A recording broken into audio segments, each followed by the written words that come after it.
CADTH recognizes that patients are experts on their medical conditions, and the information they can provide often isn't captured in the medical literature. Patients are also familiar with the therapies that are currently available to them, and they have clear expectations for new treatments, which is why part of CADTH's Common Drug Review process, or CDR, includes inviting patient groups to submit input. CDR involves reviewing drugs and making reimbursement recommendations to Canada's publicly funded health plans.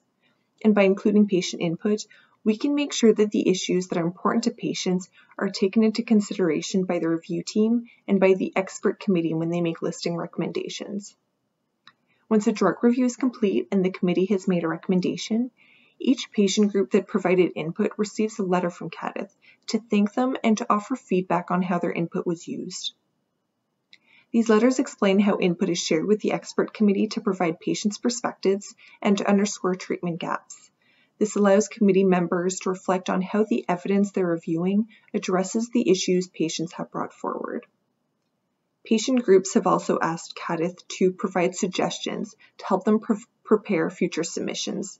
So on occasion, CADTH feedback letters will also offer suggestions for groups, should they want to submit patient input for future projects.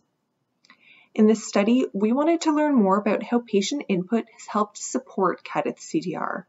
So to do so, we randomly selected a sample of letters and focused on the feedback prepared by staff, identifying how specific ideas shared by the patient group were used in the review.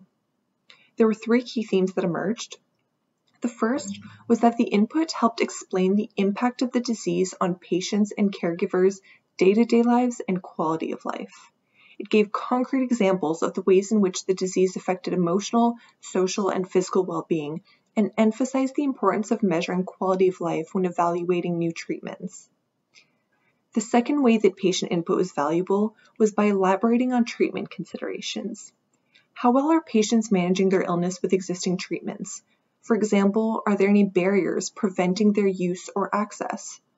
This theme also included treatment goals that patients were hoping new drugs would achieve. What would patients like to see in new treatment that isn't being accomplished by current treatments? And does the drug under review meet those needs? The third theme wasn't related to the content from the input, but rather how the information was reported and presented.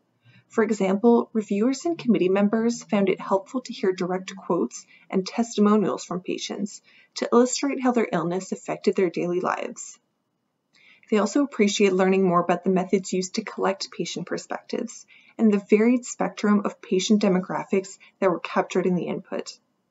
We recognize that patient groups have varying resources, such as time to prepare written input or opportunities to gather new information, and we very much appreciate the ideas and effort invested in patient input to CADTH.